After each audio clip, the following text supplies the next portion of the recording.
ต้องขอสุขสบีทั้งแขกผู้เกียรติทุกท่านบรรยากาศทางทีมงานวงดนตรีดุมทำลาสายระวังของเฮากาสิมาหับใส่ทั้งแขกผู้เกียรติอยู่ที่บ้านทำลาเหนือของเฮากับบรรยากาศเป็นงานกุศลบริษัทเนาะหับใส่ทั้งแขกผู้เกียรติของเฮากับบรรยากาศทางทีมงานของเฮากาสิมอบความประบัติบวนซื่นให้ทั้งแขกผู้เกียรติทุกท่านกาได้มวลได้ซื่นได้โยได้ย้อนได้ฟ้อนนำกันบุรีกาบุรีกาพระทั้งทีมงานวงดนตรีของเฮาเนาะกาหับใส่สุดทีเอาเต็มที่มอบความประบัติบนซื่นให้ทั้งแขกเกียรติทุกท่านและการท่านใดมีความสนใจอยากติดต่อพัวพันจับจองทั้งทีมงานวงดนตรีของเฮาก็ไปหับใส่คืนเฮือนใหม่ใส่ยางามกระดีงานขวัญงานดอกหรือว่างานต่างๆพี่น้องเนาะการจับจองกันได้การติดต่อพัวพันมาทั้งไอ้ใหญ่ใจดีของพวกเฮาสำนักงานของเฮาก็ตั้งอยู่ที่บ้านทำลาเหนือเมืองเฮียมแขวงหัวพัน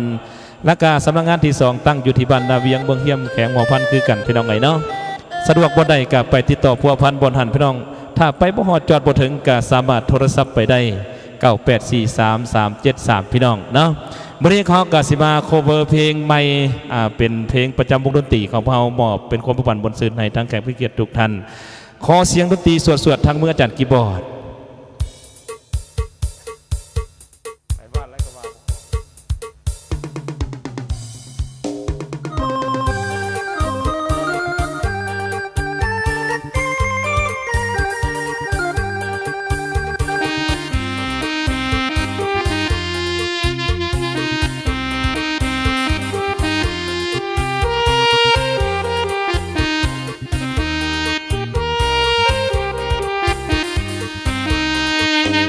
วงดนตรี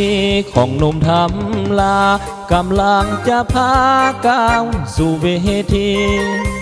เริ่มต้นโดยความหวังดีจะตั้งวงดนตรีให้มันเด่นมันดังมือกีย์บอร์ดเขาก็ใจดีโคโศกนิติเสียงหวานปานหมากนาว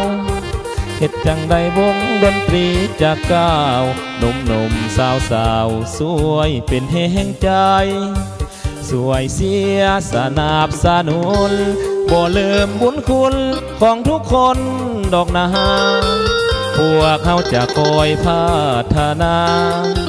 พวกเขาจะคอยพัฒนาในวันข้างหน้าให้คอยดีขึ้นไป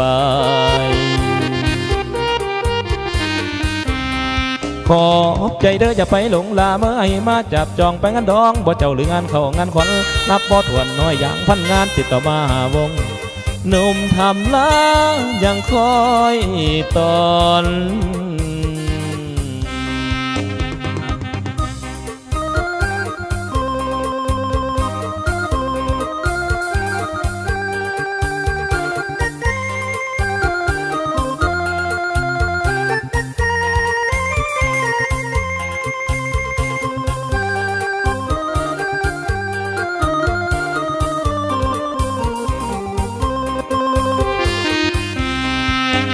วงดนตรีของหนุ่มทำลากำลังจะพาก้าวสู่เวทีเริ่มต้นโดยความหวังดีจะตั้งวงดนตรีให้มันเด่นมันดังมือกีย์บอร์ดเขาก็ใจดีโคโศกนิติเสียงหวานปานหมากนาวเฮ็ดจังใดวงดนตรีจะก้าวหนุ่มๆสาวๆสวยเป็นแห่งใจสวยเสียสนับสนุนบ่ลืมบุญคุณของทุกคนดอกนาพวกเขาจะคอยพัฒนาพวกเขาจะคอยพัฒนาในวันข้างหน้าให้คอยดีขึ้นไป